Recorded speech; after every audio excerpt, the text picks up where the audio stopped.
우리 시간에 다 일어나셔서 우리 말씀 읽겠습니다. 골로새서 4장 12절 한 절 말씀입니다. 골로새서 4장 12절 한 절 말씀 함께 읽도록 하겠습니다. 시작. 그리스도 예수의 종인 너희에게서 온 에바브라가 너희에게 문안하느니라. 너희를 위하여 애써 기도하여 너희로 하나님의 모든 뜻 가운데서 완전하고 확신 있게 서기를 구하나니. 아멘. 우리 앞뒤 좌우 계신 분들하고 인사 나누겠습니다. 우리 교회는 대한민국에서 제일 좋은 교회입니다. 인사 나누겠습니다. 우리 교회는 대한민국에서 제일 좋은 교회입니다. 그런 자부심이 있어야 돼요. 우리 교회는 대한민국에서 제일 좋은 교회, 제일 좋은 교회입니다.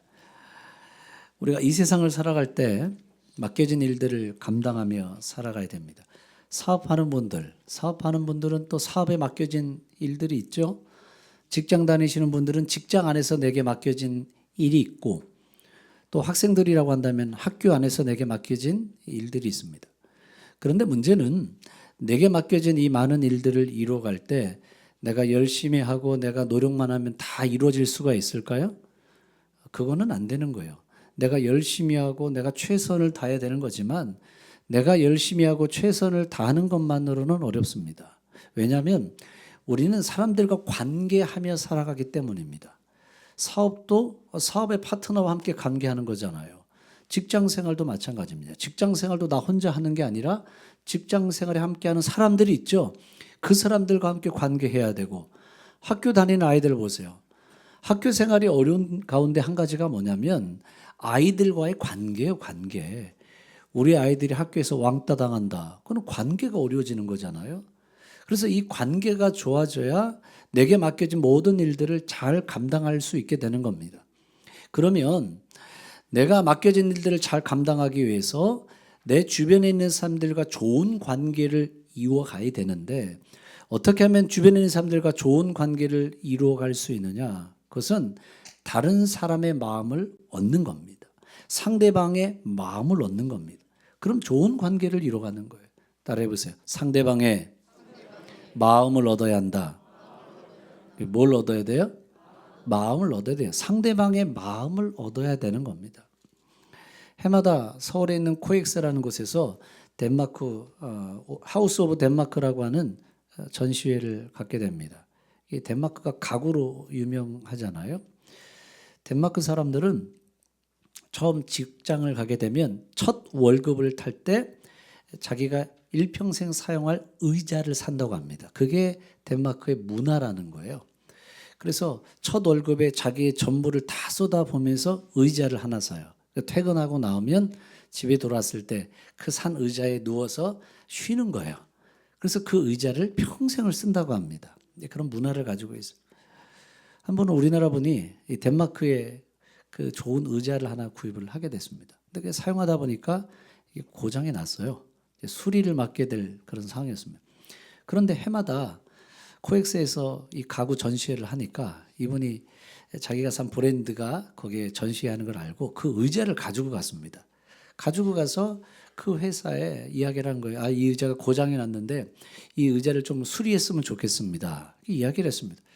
그런데 담당자가 이렇게 의자를 살펴보더니 아예 새 의자로 배송해 줬어요. 의자를 새 걸로 아예 바꿔준 겁니다. 얼마나 고마워요. 그런데 이 담당자가 뭐라고 말했냐면 이렇게 했어요. 아까 그 화면에 나와 있는 내용이 바로 그 내용이에요. 서명은 손끝에서 나오지만 만족은 마음에서 나옵니다. 따라해보세요. 서명은 손끝에서 나오지만 만족은 마음에서 나옵니다. 다시 말하면 우리 회사의 목표는 단순하게 물건을 팔아먹는 거, 거기에 목표가 있지 않습니다. 우리는 고객의 마음을 얻는 겁니다. 그게 중요하다라는 거예요. 어떤 회사를 보십시오. 물건을 팔아버리면 그만이에요. 그래서 물건이 고장났는데도 별로 신경도 쓰지 않습니다. 물건이 고장나서 고치려고 찾아갔더니 이거는 고객의 실수로 인해서 발생한 문제니까 이거는 돈을 내셔야 되는 겁니다. 그렇게 오히려 고객의 문제로 치부하는 경우도 있고, 어떤 경우는 이제는 부품이 없다는 거예요. 얼마 되지도 않았는데 부품이 없습니다. 물건을 새 걸로 사십시오. 이렇게 이야기하는 경우도 있습니다. 일전에 제가 제습기를 하나 구입을 했어요. 그래서 고장이 나서 갔는데 5년밖에 안 됐거든요. 그런데 고장 났는데 부품이 없다는 거예요. 그래서 새 제품으로 구입을 하십시오. 기업마다 고객의 마음을 얻는 게 중요한 거예요. 상대방의 마음을 얻는 게 중요한 겁니다. 무엇을 하든지 마찬가지입니다. 한 번은 미군이 레바논에 주둔할 때였습니다. 그 당시 미군의 사령관이 존 에비제이드라는 장군이었어요. 그런데 이 존 에비제이드 장군이 이런 이야기를 했습니다. 헤즈볼라를 벤치마킹하자, 이런 이야기를 했습니다. 그러면 헤즈볼라는 이슬람 무장단체잖아요. 근데 거기를 벤치마킹하자, 언뜻 들어보면 이해가 안 되는 이야기잖아요. 아니 왜 이런 이야기를 했을까? 그런데 이 존 에비제이드 장군이 한 말이 그 의미가 있는 거예요. 미국이라는 나라가 강대국이고 힘 있고 그래서 다른 나라에 들어가서 힘으로 무력으로 뭔가 누르려고 한다. 그러니까 오히려 사람들이 마음이 떠나가더라는 거예요. 그런데 이 헤즈볼라 같은 경우에는 그 사람들의 어려운 걸 도와주고 뭐 해주고 이러니까 사람들의 마음을 얻는다라는 거예요. 그러니까 이제 미국도 이런 식으로 접근해 가면 안 된다. 바꿔야 된다. 그래서 그 나라에 병원도 세워줍시다. 그 재정적인 걸 투자해서 병원도 세워주고 학교도 세워줍시다. 어려운 사람들을 도와줍시다. 이 존 에비제이드 장군이 그런 식으로 접근해 가더라는 거예요. 그러면서 사람들의 마음을 얻기 시작을 하는 겁니다. 중요한 건 뭐냐? 상대방의 마음을 얻는 겁니다. 상대방의 마음을 얻는 게 중요한 거예요. 예배를 보세요. 우리가 매 주일마다 나와서 예배를 드리고 있습니다. 예배를 드리는 이 예배의 자리는 어떤 자리일까요? 이 예배는 하나님께 내 마음을 드리고 하나님의 마음을 얻는 자리, 그게 예배의 자리라는 거예요. 그런데 내 마음을 하나님께 드리고 하나님의 마음을 얻으면 그때 하나님의 은혜가 임하게 되어 있습니다. 우리 예배 끝나고 돌아갈 때 그런 말씀하시잖아요. 은혜 받았습니다. 은혜 받았습니다. 그런 이야기를 하죠. 은혜 받았다라는 거. 내가 하나님께 마음을 드리고 하나님의 마음을 우리가 얻어가는 거예요. 그 은혜를 받게 돼 있는 겁니다. 그런데 어떤 사람들은 하나님께 내 마음을 드리지를 않아요. 하나님께 마음을 드리지도 않으면서 하나님의 마음을 얻으려고 그래. 그런데 하나님의 마음을 얻을 수 없으니까 하나님 앞에 원망하고 불평하고 그 메마름만 남게 돼 있더라는 거예요. 가인과 아벨을 보세요. 가인과 아벨 보면 하나님이 가인의 제사는 안 받아요? 아벨의 제사만 받으셨단 말이에요. 그럼 왜 아벨의 제사만 받으셨을까? 뭐 재물에도 문제가 있다, 형식에도 문제가 있다, 뭐 다 맞는 이야기겠죠. 그런데 중요한 내용 중에 한 가지는 가인은 하나님 앞에 자기의 마음을 드리지 않아요. 하나님께 자기의 마음을 드리진 않으면서 하나님의 마음만 얻으려고 그래. 그런데 하나님의 마음을 얻지 못하니까 원망하고 불평하고, 왜 하나님은 왜 동생의 제사만 받으시는 겁니까? 불평하잖아요. 그 말씀의 내용을 잘 보세요. 거기 중요한 내용 중에 한 가지가 이런 말이 나와요. 아벨, 이 동생은 양의 첫 새끼를 들었다고 그랬어요. 첫 걸 들었다라는 거예요. 첫 것의 의미는 좋은 것의 의미를 가지고 있습니다. 그러니까 내 마음을 하나님께 드리는 거잖아요. 가장 좋은 것을 하나님께 드립니다. 하나님을 향해서 자기의 마음을 드리는 거예요. 하나님께 마음을 드리자 하나님도 하나님의 마음을 얻게 하시는 겁니다. 그런데 자기의 마음은 드리지 않아요? 그러면서 하나님의 마음만 얻으려고 하는 거예요. 중요한 것은 상대방의 마음을 얻는 겁니다. 기도를 보세요. 기도도 똑같은 원리입니다. 기도하는 건 이 기도의 자리에서 내 마음을 하나님께 먼저 올려드리는 거예요. 하나님께 내 마음을 올려드리는 거예요. 그래서 찬송할 때 이렇게 얘기합니다. 주 예수께 조용히 나와 내 마음을 쏟아놓으라 그랬잖아요. 내 마음을 쏟아놓으라. 내 마음을 먼저 하나님께 드리는 거예요. 내 마음을 드려야 하나님의 마음을 얻는 거죠. 대표적인 사람이 누구예요? 한나예요. 한나가 기도할 때 모습을 보세요. 사무엘상 1장 10절 말씀 보세요. 사무엘상 1장 10절 사무엘상 1장 10절 말씀 읽어보겠습니다. 시작. 한나가 마음이 괴로워서 여호와께 기도하고 통곡하며, 마음이 괴로웠다고 그랬어요. 그 괴로운 마음들까지도 하나님께 올려드리는 거예요. 간절한 마음을 하나님께 올려드리는 거예요. 그래서 그 마음을 하나님께 올려드릴 때 하나님의 마음을 얻게 되잖아요. 결국 한나가 집에 돌아갔을 때 이야기를 보세요. 다시는 그의 얼굴에 근심의 빛이 없더라. 중요한 건 하나님께 내 마음을 올려드려야 하나님의 마음을 얻을 수 있습니다. 우리가 읽었던 이 골로새서 1장 말씀에는 에바브라에 대한 이야기라고 있어요. 이 에바브라를 바울이 추천을 하면서 이야기하는 거예요. 그의 기도를 보라는 거예요. 그의 기도를.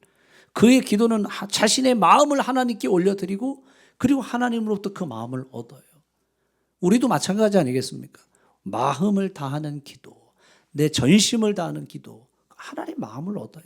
따라해보세요. 마음을 다하는 기도. 우리의 마음을 다하는 기도를 올려드리면 하나님의 마음을 얻는 거예요. 말씀을 보세요. 12절 말씀. 골로새서 4장 12절. 그리스도 예수의 종인 너에게서 온 에바브라라고 했어요. 에바브라가 너희에게 문안하느니라. 그가 항상 너희를 위해서 기도한다고 그랬어요. 어떻게 기도했을까요? 어떻게 기도해요? 애써 기도한다고 했어요. 애써 기도한다. 그런데 이 애써 기도한다는 말의 헬라 의미가 에고 니조마이라는 단어예요. 에고 니조마이. 이게 두 개의 단어가 합쳐진 겁니다. 에고라는 말과 니조마이라는 단어가 합쳐졌어요. 에고. 에고라는 말은 우리가 많이 들어봤습니다. 에고. 그 사람은 에고가 강해. 그렇게 말. 자기 자아가 강해. 그때 그 에고예요. 그리고 니조마이. 니조마이라는 말은 무엇과 싸운다. 이런 말을 가지고 있어요. 그러면은 에고 니조마이. 내 자아와 싸운다는 얘기잖아요.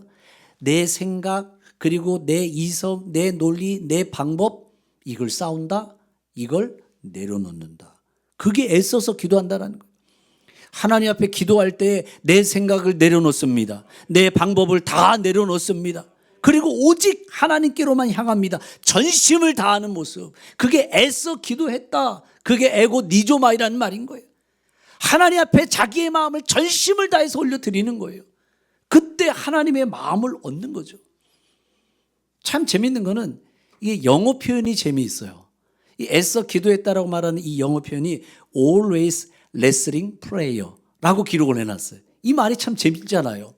레슬링 하듯이, 이걸 우리로 말하면 씨름하듯이 기도했다. 씨름하듯이.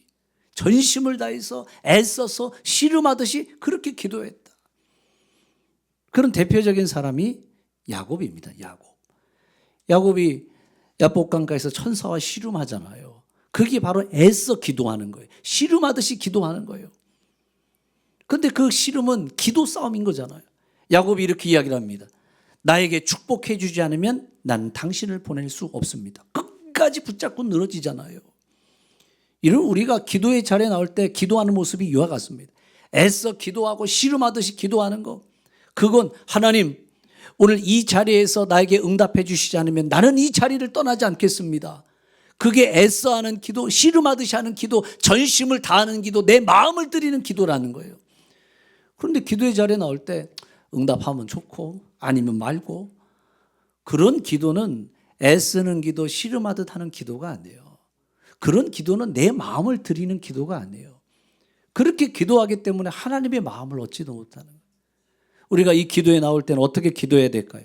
전심을 다해서 애써서 씨름하듯이. 하나님이 아니면 하나님 해결할 방법이 없습니다.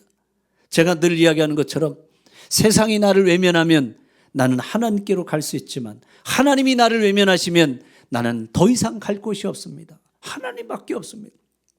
그렇게 전심을 다해서 내 마음을 하나님께 올려드리면 하나님의 마음을 얻는 거예요. 결혼할 때도 보세요. 결혼할 때 이제 부부끼리 같이 앉으셨습니까?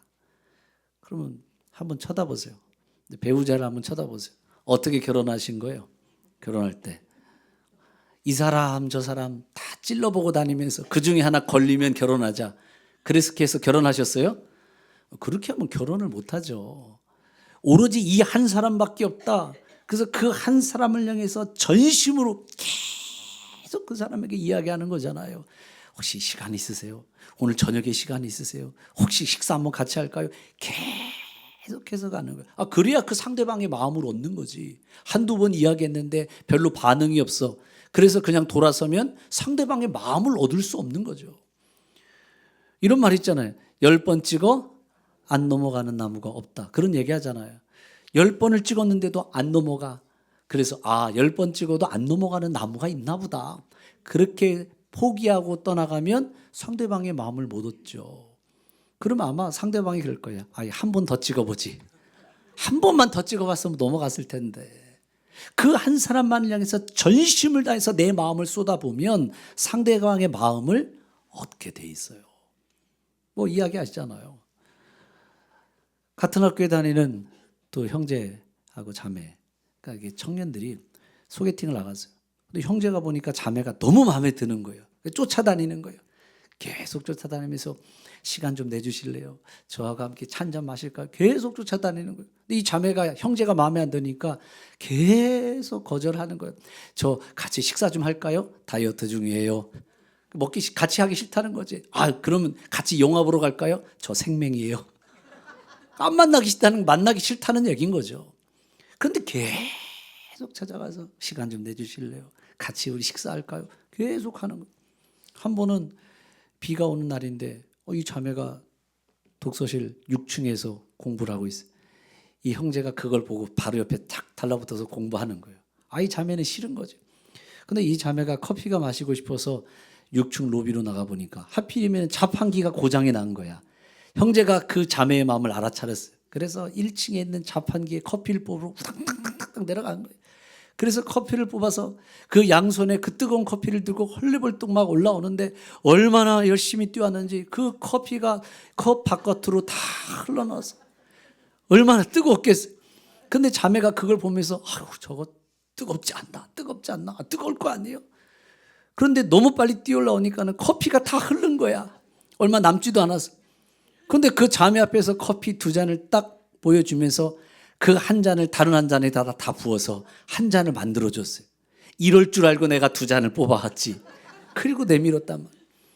그런데 그 자매가 그 형제의 모습을 보면서 2가지를 할 수 없었다고 그랬어요. 하나는 그 커피를 마실 수 없었고 또 한 가지는 그 형제를 미워할 수 없었다. 내가 그 한 사람을 향해서 전심을 향하면 상대방의 마음을 얻게 되어 있습니다. 우리가 기도의 자리에 나온다는 건 그런 겁니다. 우리가 기도의 자리에 나오고 우리의 이 예배의 자리에 나온다는 건 하나님밖에 없습니다. 하나님께로 내 마음을 향합니다. 애쓰고 씨름하듯이 전심을 향해서 나갈 때 바로 그 순간에 하나님의 마음을 얻게 되어 있어요. 사슴이 시냇물을 찾기에 갈급한 같이 내 영혼이 주를 찾기에 갈급하나이다. 내가 그렇게 주님께로만 향합니다. 내 마음을 하나님께 그렇게 올려드리면 하나님의 마음을 얻게 하십니다. 그럼 그 가운데 열매가 있는 거예요. 능력이 나타나는 거예요. 우리 공중의 모든 성도들이 오늘 이 자리에 나올 때 오늘 내 마음을 하나님께 드리십시오. 전심을 다해서 드리십시오. 그리고 하나님의 마음을 얻어갈 수 있기를 주님의 이름으로 축복합니다. 2번째는 오늘 이 에바브라가 기도한 내용을 보세요. 기도를 통해서 일어나라는 거예요. 기도를 통해 일어나라. 말씀을 다시 보겠습니다. 골로새 4장 12절. 에바브라가 너에게 문안하느니라. 그가 항상 너희를 위해서 애써서 기도해요. 힘을 다해서 기도해요. 씨름하듯이 기도해요. 어떻게 기도했을까요? 너희로 하나님이 모든 뜻 가운데서 완전하고 확신 있게 서기를 구하라니. 뭘 기도했을까요? 완전해라. 확신 있게 서 있기를 원한다. 굳건하게 서 있기를 원한다. 너희들이 승리하기를 원한다. 이런 기도의 능력이 뭘까요? 기도는 우리를 완전하게 합니다. 기도는 우리를 온전하게 만들어 갑니다. 기도는 우리를 굳건하게 서게 합니다. 그래서 기도하는 거예요. 따라해보세요. 기도는 나를 강하게 하는 능력이다. 나를 강하게 하는 능력. 그게 기도예요. 왜냐하면 기도를 통해 하나님의 능력이 나에게 부어지거든요. 베드로전서 4장 11절 말씀 보세요. 베드로전서 4장 11절 말씀 읽어보겠습니다. 시작. 만일 누가 말하려면 하나님의 말씀을 하는 것 같이 하고 누가 봉사하려면 하나님이 공급하시는 힘으로 하는 것 같이 하라. 하나님이 공급하시는 힘이 있어야 된다. 그런데 하나님이 공급하시는 이 힘은 기도라는 통로를 통해서 나에게 부어지는 걸 이런 믿으시기를 바랍니다. 기도의 통로를 통해 이 하나님이 공급하시는 힘이 부어져요. 자동차도 보세요. 자동차가 움직이려면 처음에 시동을 켜야죠. 시동을 켜고 그 다음은 뭐를 해야 돼요? 시동을 켜고 기아를 넣어야지. 기도를. 뭐 오토매틱이니까 자동이니까 D 드라이브를 넣어야죠. 그러면 자동차가 앞으로 가는 거예요. 하나님은 전능하신 분이십니다. 그분은 무한한 능력이 있으십니다. 그분은 완전하십니다. 그런데 전능하신 그 하나님의 능력이 나에게 전달되려면 기도라는 기아가 들어가야 돼요. 기도라는 기아가 딱 맞물려지는 순간 그 하나님의 엄청난 심과 능력이 나에게 부어지는 걸 여러분 믿으시기를 바랍니다. 그래서 힘들어도 기도하고 어려워도 기도하고 피곤해도 기도하고. 저는 우리 교회 계속 하는 이야기 중에 한 가지가 새벽 기도에 대한 이야기를 많이 이야기를 했습니다. 새벽 기도 120용사, 새벽 기도 합시다. 새벽 기도 합시다. 제 꿈 중에 한 가지가 뭐냐면 우리 교회가 새벽 기도로 유명한 교회 되는 거. 새벽 기도에 부흥이 일어나는 교회. 그게 제 꿈이에요. 어디를 가든지 공주교회는 어떤 교회요? 라고 말한다면 어떻게 소개하시겠습니까? 우리 교회를 어떻게 소개하시겠어요? 우리 교회는 새벽 부흥이 있는 교회입니다. 우리 교회를 이렇게 자신 있게 소개할 수 있어야 됩니다. 주변에 있는 사람들이 이야기할 때 공주성결교회는 어떤 교회지? 우리 교회의 정체성이 나와야 되잖아요. 우리 교회 칼라가 있어야 될 거 아니에요. 칼라가. 어떤 교회를 보면 그 교회가 뭐 하는 교회인지를 몰라. 칼라가 없는 거예요. 딱 어느 교회 이렇게 얘기만 들으면 아, 그 교회는 뭐 하는 교회입니다. 예를 들면 예전에 사랑의 교회 이렇게 말하면 아, 그 교회는 제자 훈련하는 교회입니다. 사랑의 교회는 곧 제자 훈련. 떠오르는 이미지, 컬러가 있잖아요. 그럼 공주성결교회. 공주성결교회는 무슨 교회입니다? 새벽 부흥이 있는 교회입니다. 그러니까 우리의 컬러가 나와야 되잖아요. 컬러가. 우리 교회는 바로 이겁니다. 그래서 저는 주변에서도 이야기할 때 아, 공주성결교회는 새벽 부흥이 있는 교회입니다. 사람들이 다 알아줄 수 있는 교회. 우리가 우리 스스로를 소개할 때도 우리 교회는 새벽 부흥이 있는 교회입니다. 우리가 그렇게 소개할 수 있는 교회. 이 나라 이 민족의 불을 밝힐 수 있는 새벽 기도의 불길이 타오를 수 있는 교회. 그걸 꿈꾸고 있는 거예요. 그래서 힘들고 어려워도 기도해야 돼요. 예수님도 보세요. 우리가 잘 알고 있는 말씀. 마가복음 1장 35절 말씀 보세요. 읽어보겠습니다. 시작. 새벽 아직도 밝기 전에 예수께서 일어나 나가 한적한 곳으로 가서 거기서 기도하시더니. 예수님은 바쁘고 힘들어도 기도의 자리를 떠나지 않잖아요. 빌 할비스라는 목사님이 이야기한 것처럼 너무 바빠서 기도합니다. 너무 바빠서 기도합니다. 그런데 실제로 보면요, 할 일 없는 분하고 바쁜 분하고 잘 비교해보면 누가 더 많이 기도할까요? 바쁜 분이 더 기도해요. 할 일이 없으면 기도 많이 할 것 같죠? 그렇지 않더라고요. 바쁜 분들이 기도하는 건 내심으로 안 된다는 걸 알기 때문이에요. 예를 들면 목회를 보세요. 목회가 목사가 열심히 해야 되고 성도들도 열심히 해야 되지만 열심히만 한다고 다 부흥할까요? 열심히만 한다고 해서 다 부흥하지 않거든요. 아, 그럼 부흥하지 못할 교회가 어디에 있겠어요? 열심히 해야 되는 건 맞아요. 그러나 부흥은 우리 편에 있지 않습니다. 부흥은 하나님 편에 있어요. 그래서 하나님이 부흥을 주셔야, 하나님이 부흥을 허락하셔야 부흥의 역사가 일어납니다. 하나님 앞에 기도할 수밖에 없는 거예요. 하나님, 우리 교회에 부흥을 허락하여 주시옵소서. 하나님, 부흥의 역사가 일어나게 하여 주시옵소서. 우리는 절박한 심정으로 하나님 앞에 기도할 수밖에 없는 거예요. 그래서 날마다 이 새벽 가운데 모여서 기도하고요. 날마다 또 성도들을 위해서 기도하고 기도할 수밖에 없으니까요. 요한 웨슬레 목사님 가운데 이런 이야기가 있더라고요. 영국의 유명한 요한 웨슬레 목사님. 어느 날 어떤 분이 요한 웨슬레 목사님 집에 찾아왔습니다. 찾아왔는데 가만히 보니 거실 한 구석에 그 마룻바닥에 구멍이 뚫려 있더래요. 그래서 목사님, 이 거실 마룻바닥에 구멍이 뚫려 있는데 저 쥐구멍인가요? 물어봤어요. 그런데 요한 웨슬레 목사님이 이렇게 대답을 하셨어요. 아니요, 기도의 흔적입니다. 기도의 흔적입니다. 늘 그 자리에서 무릎 꿇고 기도하니까 그 자리가 폐인 거예요. 기도의 흔적입니다. 저는 그 이야기를 듣는데 참 감동이 되더라고요. 우리 인생에 기도의 흔적이 있어야 됩니다. 기도의 흔적이 있어야 돼요. 새벽 기도에 늘 나오시는 바로 그 자리에 기도의 흔적이 있어야 돼요. 우리 공주교회 성도들이 인생에 기도의 흔적이 있기를 축복합니다. 새벽 기도의 흔적이 있기를 주님의 이름으로 축복합니다. 기도의 흔적이 있어요. 그래서 요한 웨슬레 목사님은 새벽 4시에 일어나서 그가 늘 기도했고요.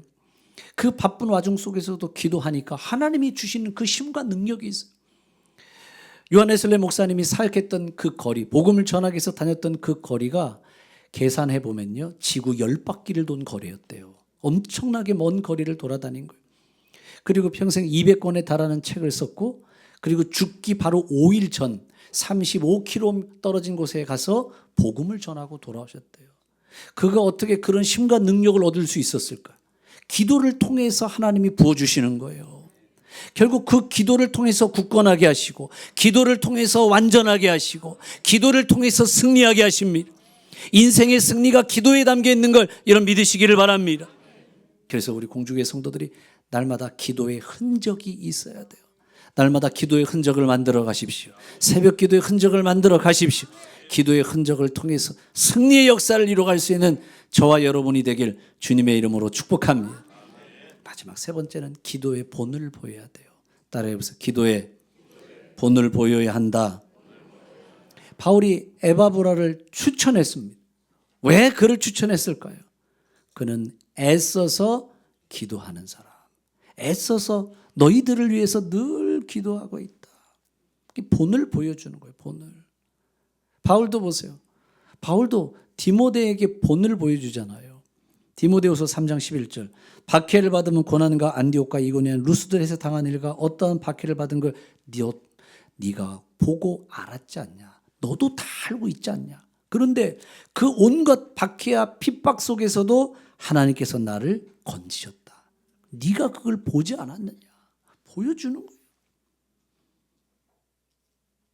교육은 다른 게 아닙니다. 교육은 보여주는 거예요. 따라해보세요. 교육은 보여주는 것이다. 자꾸 보여주는 거예요. 김요셉 목사님이 이런 말을 했죠. 삶으로 가르치는 것만 남는다. 삶으로 가르치는 것만 남는다. 보여줘야 된다는 거예요. 기도하는 모습을 보여줘야 돼요. 우리가 매주 가정 예배 순서지를 나눠드리잖아요. 토닥토닥이라고. 가정 안에서 함께 자녀들과 함께 예배 드리고 예배의 모습을 보여주고 기도의 모습을 보여줘야 되는 거예요. 제자들이 예수님의 기도하는 모습을 보시니까 제자들도 기도하고 싶어지는 거예요. 그 모습을 보니까. 말씀을 보세요. 누가복음 11장 1절 말씀. 누가복음 11장 1절. 예수께서 한 곳에서 기도하시고 마치심에 기도하는 모습을 보신 거예요. 본 거예요. 제자들이. 그걸 보자 제자 중 하나가 여짜오되 우리에게도 기도를 가르쳐 주시옵소서. 그러니까 예수님의 기도의 모습을 보니까 기도하고 싶어지는 거예요. 그 기도의 모습을 보여줘야 되는 거예요. 우리 자녀들에게 기도의 모습을 보여줘야 돼. 예배의 모습을 보여줘야 돼. 보고 배우는 거예요. 우리 중고등부 아이들이 요즘은 수요 예배도 나오고 금요 예배도 나오더라고요. 참 좋은 거예요.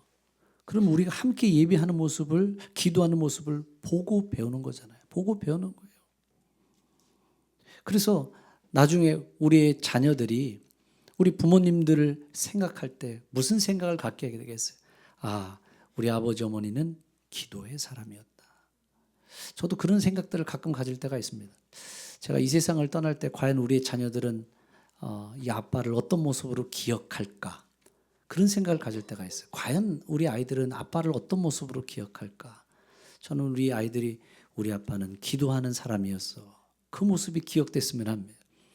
우리 성도들에게도 마찬가지예요. 우리 성도들에게도 제가 이제 은퇴하고 난 다음에 우리 목사님은 이런 목사님이었어. 그럼 어떤 모습으로 기억돼요? 우리 목사님은 기도하는 목사님이었어. 그렇게 기억됐으면 좋겠어요.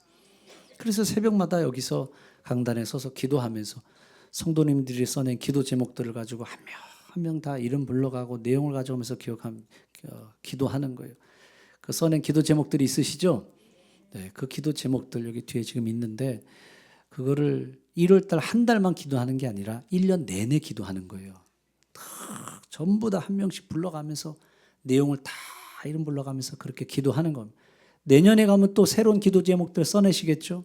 그럼 또 그 기도 제목 가지고 1년 동안 강단에서 늘 기도하는 그거 가지고.